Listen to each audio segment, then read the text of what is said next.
Então percebemos que em todos os tempos, Jesus, bem como as suas falanges, tem trabalhado pelo resgate da sua mensagem. Mas estabeleceu-se um projeto a mais longo prazo, a fim de que essa luz pudesse bafejar novamente em toda a sua pujança a humanidade.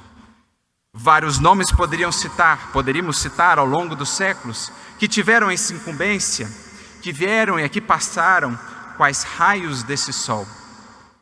Mas nós vamos pensar num desses corações que estará assim estreitamente associado a nós, espíritas. Aquele que mais tarde, como sabemos, o próprio irmão X assim nos informa, na mensagem já citada, capítulo 5 do livro Doutrina e Escola, aquele que mais tarde viria a ser Allan Kardec, mas que um dia foi Ian Hus. E nós temos ultimamente meditado, estudado as cartas de Ian Hus, algo de sua biografia, e temos nos impressionado com a grandeza desse espírito,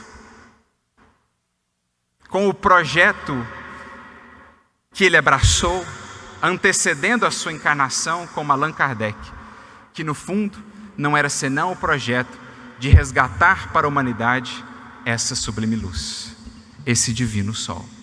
Começando lá, alguns séculos antes do advento do Consolador. Porque assim trabalha o alto, sutilmente, gradualmente.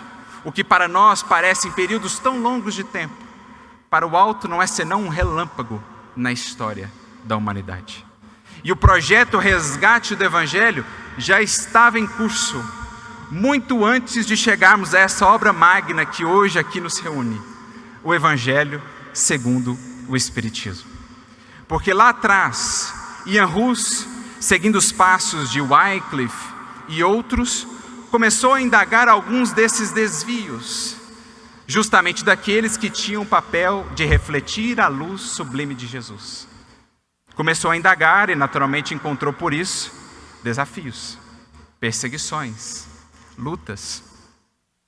E ele manteve-se a todo tempo fiel àquilo que defendia. Não queria senão voltar-nos de volta para aquela simplicidade, escoimar o movimento do Evangelho, o movimento cristão, das contradições, dos excessos a que havíamos nos entregado, esquecidos daquela mensagem primeva. E assim manteve-se firme em seus ideais. Foi chamado ao concílio de Constança, mais uma vez um concílio no caminho, teoricamente com um salvo-conduto. Mas ali foi preso, interrogado por várias vezes, humilhado de todas as maneiras, mas manteve-se firme em seus ideais, nas defesas que fazia em torno do Evangelho e principalmente acerca da verdade.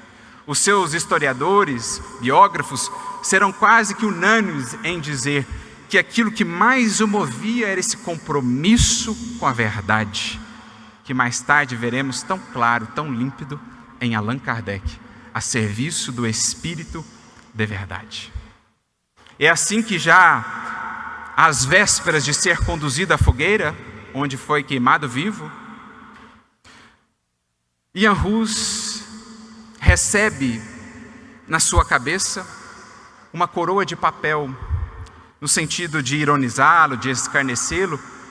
Nessa coroa de papel pintados alguns demônios, que faziam ali menção, um movimento de puxarem a sua alma, como a dizer que a sua alma pertencia a eles. Tentam, portanto, humilhá-lo, e ele então apenas diz: Nosso Senhor Jesus Cristo recebeu uma coroa muito mais pesada e muito mais pungente por nós, infelizes pecadores.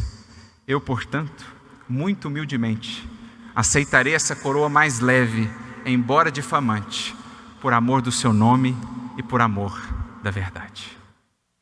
Esse é Ian Hus, sendo conduzido à fogueira, e já estando lá atado à estaca, com a lenha sendo colocada no entorno de seu corpo, dão-lhe ainda uma chance e dizem: abjura agora e te salvarás. E essa alma grandiosa em sua fidelidade ao Mestre viria dizer: Deus é testemunha de que as falsidades que têm dito a meu respeito, eu nunca ensinei ou preguei.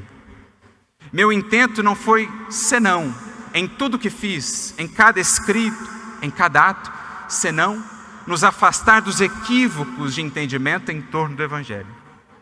Mas, por amor a essa verdade do Evangelho, que escrevi, ensinei e preguei, estou disposto a morrer alegremente hoje. E assim despede-se do mundo o grande mártir que viria a ser o precursor da reforma, que viria a ser aquele que abriria caminhos do mundo para o resgate da mensagem de Jesus, que àqueles tempos não era acessada nem nas palavras, quanto mais no entendimento. Porque Jesus certa feita nos disse, João 6,63, as palavras que vos disse são espírito e são vida. 3 dimensões, portanto, meus amigos, em torno do Evangelho.